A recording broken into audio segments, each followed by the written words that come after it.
I'm Janine Pirro, the United States Attorney. Welcome. Our community today is reeling as a result of one person's actions. Two families now are left to grieve for dreams that will never be realized. And as I speak right now, there is an individual who is being presented in court and charged with various crimes.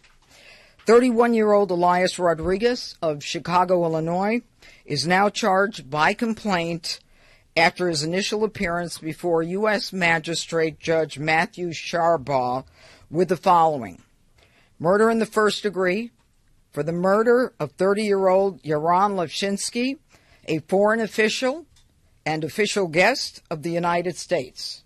Mr. Lischinsky was here on official business for the State of Israel. The defendant, Rodriguez, is also charged with 2 counts of murder in the first degree for both Yaron Lischinsky along with 26-year-old Sarah Lynn Milgrim of Kansas. In addition, there are several felony firearms charges for discharging a firearm in the middle of a violent crime and for causing the death of an individual through the use of that firearm. Now, this investigation is continuing, and as you can see, we have most of the stakeholders here today who will be given an opportunity to speak with you. But what I want to be clear about today, since this is the first time you're hearing from me, is that this is a horrific crime, and these crimes are not going to be tolerated by me and by this office. A young couple at the beginning of their life's journey, about to be engaged in another country, had their bodies removed in the cold of the night in a foreign city in a body bag. We are not going to tolerate that anymore. And I am not unaware, based upon my own background, of the repercussions of this kind of case. This is the kind of case that picks at old sores and old scars, because these kinds of cases remind us of what has happened in the past that we can never and must never forget. I want to mention one thing. The Capitol Jewish Museum in Washington, D.C., where this young couple had been at an event, was built around a brick building. That brick building was previously a synagogue called Adas Israel.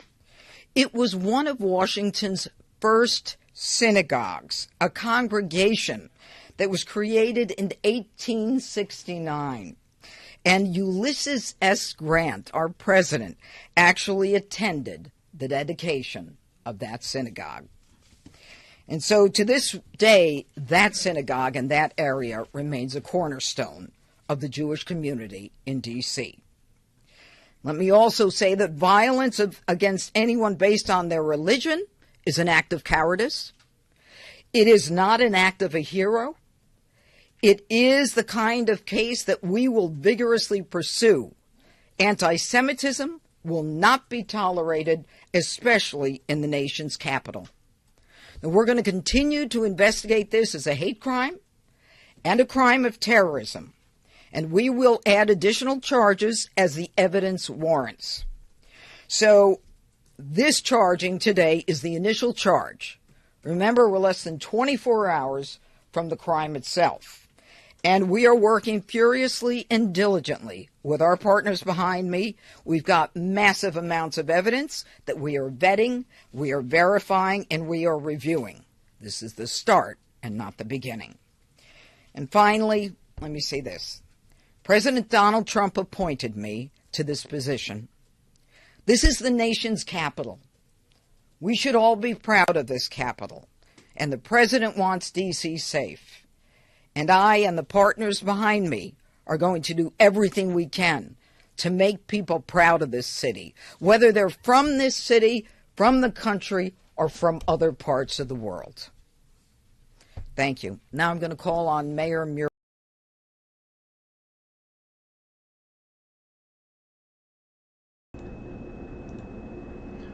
Absolutely astounding.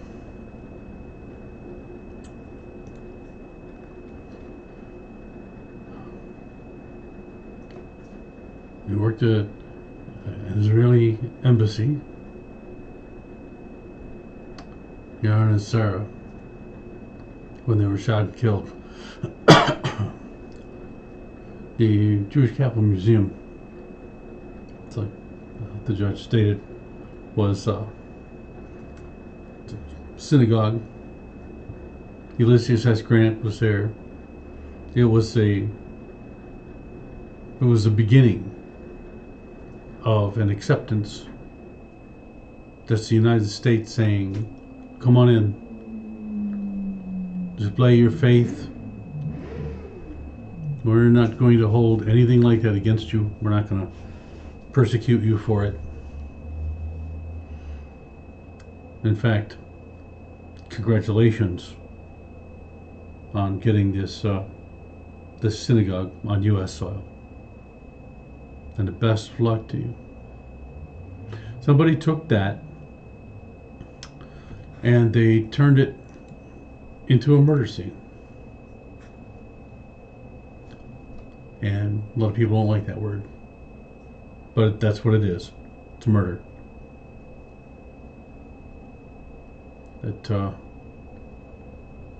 This Elias Rodriguez charged him with first-degree murder. That means he knew what he was going to do, planned it out. That's what that means. Now, Yaron was an Israeli citizen. He was a researcher focusing on the Middle East and North African region. He was an advocate for interfaith dialogue and intellectual understanding, as well as intercultural understanding. Imagine that. Dedicated his life to helping people understand each other, to facilitate peace and understanding from culture to culture, from religion to religion. And then someone of another religion, a zealot, right? On May 21st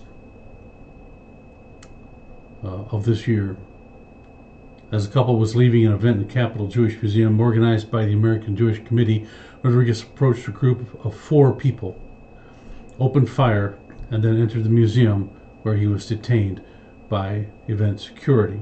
He was going to kill more. He was going to kill more people. That's insane. The FBI is investigating the attack excuse me, to determine if it was linked to terrorism or a hate crime. Well, you know, I'm just going to go out on a limb and I'm going to say, yeah. And the judge said that they are definitely investigating it that way. Israel's foreign minister said that the shooting was a direct result of toxic anti-Semitic incitement. Well, there's a lot of that going on lately. Since the October 7th, 2003 attack that prompted Israel's military campaign in Gaza. Now imagine that. Israel was attacked first. For the longest time, there was peace between Israel and Palestine. Now, it might not have been an easy peace, and there might have been the occasional exchange of fire, but there was relative peace when you compare it to something like a full-scale war. Then all of a sudden, out of the clear blue, Israel thought, okay, we're all good now, we're all getting along, relatively. And so they let the guard down as a show of good faith. And then Palestine Palestinian troops belonging to Hamas came over the border and attacked and killed unarmed men, women, and children. No soldiers there to defend them. No strong police presence. It was a celebration of life through music and dance. And they attacked that instead of a military target. That tells you what kind of people we're dealing with here. There are religious fanatics. They don't care. They don't care about anybody else's life that doesn't belong to their order. Now here's something super important to remember, and this is, you got to take this for what it is worth, and it's worth a lot. This is not the last we've seen of this sort of thing. You can bet your bottom dollar that this is going to happen again. Because people who follow the type of ideology that these people follow, and by that I mean Muslim zealots. Now I've met someone who was Muslim. Nice guy, great guy, hard worker, so respectful to other people. So I'm not talking about that type of Muslim. What I'm talking about is Muslim zealots, fanatics. Those are the animals that run around preying on other people. And now it's happening in the United States. Now somebody might think to themselves, yeah, well, as long as they're not shooting at, Christians or non-believers or so forth and so on. Here's the thing. It's just a matter of time. All right? Because they hate us. All right? Understand that.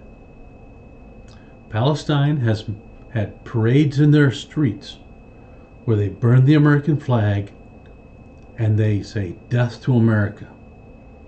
Much like they did in Iran. Said some years ago, if you're old enough to remember those news clips.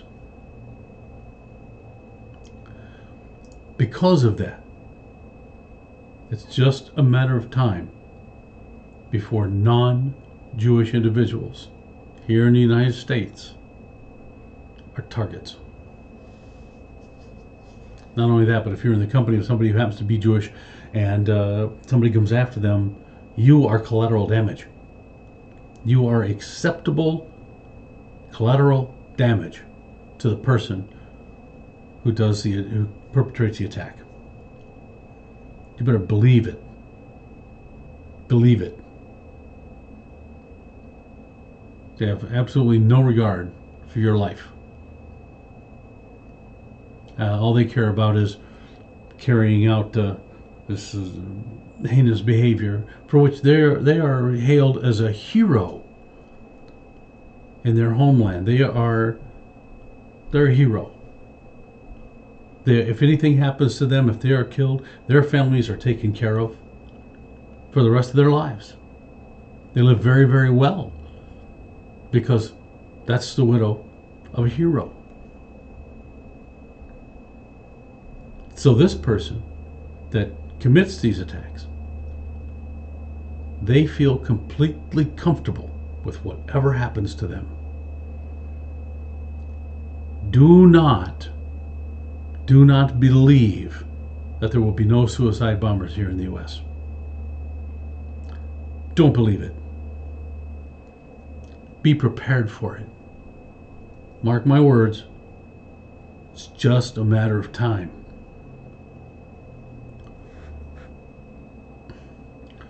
The Israeli ambassador to the U.S., the actual leader, described the victims as a young couple they were about to become engaged, start their lives together. Can you imagine that?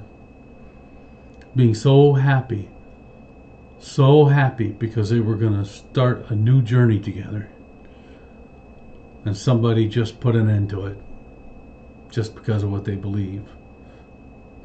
And President Trump expressed his condolences, of course, condemned the killings, stating hatred and radicalism have no place in the U.S., and I agree with that statement. U.S. Attorney General Pam Bondi pledged to ensure the safety of all citizens, especially the Jewish community. Now, Pam Bondi's got a job on her hands. Can you imagine being the sole person responsible for protecting an entire country? I can't. I couldn't possibly put myself in her shoes. Now we've got people like Kash Patel and Dan Bongino, who are both extremely experienced, well qualified. They have skill beyond belief, and they are on the job as well. So we can be thankful for them. Now, here's a touchy subject for a lot of people. The people that are coming into the country, our country here, meaning harm to anyone that doesn't believe what they believe, they're not going to stop. They're not simply going to say, oh yeah, we're sorry, that was a stupid thing, we won't do it anymore. They're not going to do that. And even if they did do that, don't believe them. A public official for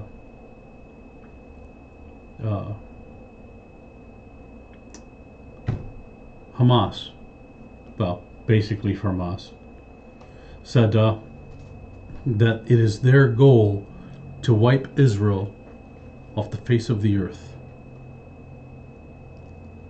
Can you imagine that? Can you imagine hating a whole country of people so badly that you want them wiped off the face of the earth? And he said that they're not going to stop until that happens. These people have got to be stopped. There is no other way to look at it. The only way to alleviate the threat to Israel is to quash Hamas. That's it. That's the only way to do it. And anybody who supports this kind of behavior is a special kind of sick. Now, this video is probably going to make some people angry. Yeah, so what? People get angry all the time. You can deal with it. It's also going to scare some people. Good. Good. Maybe being a little frightened is going to help you be situationally aware, so that you're looking around.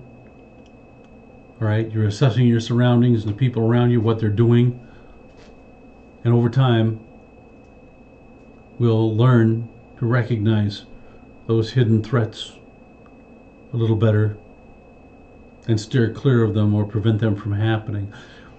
It is a terrible thing that we would have to learn that skill. There should be no reason to learn that skill. But unfortunately there is now. So that is where we are at on that.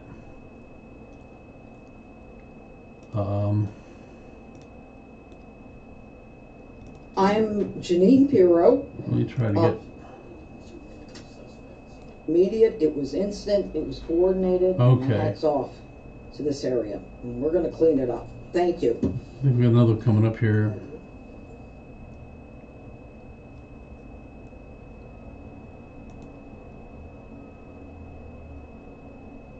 No, that's not it. Never mind. But you need to understand what I'm saying. This is so important. There are people out there who want American citizens dead. Israel is just a rung on the ladder. Right? And even if Israel were the final goal, get rid of Israel, we're in the way. Either way you look at it, we're a target. Don't be a hapless target. So keep your eyes and your ears open. God bless you. God bless America.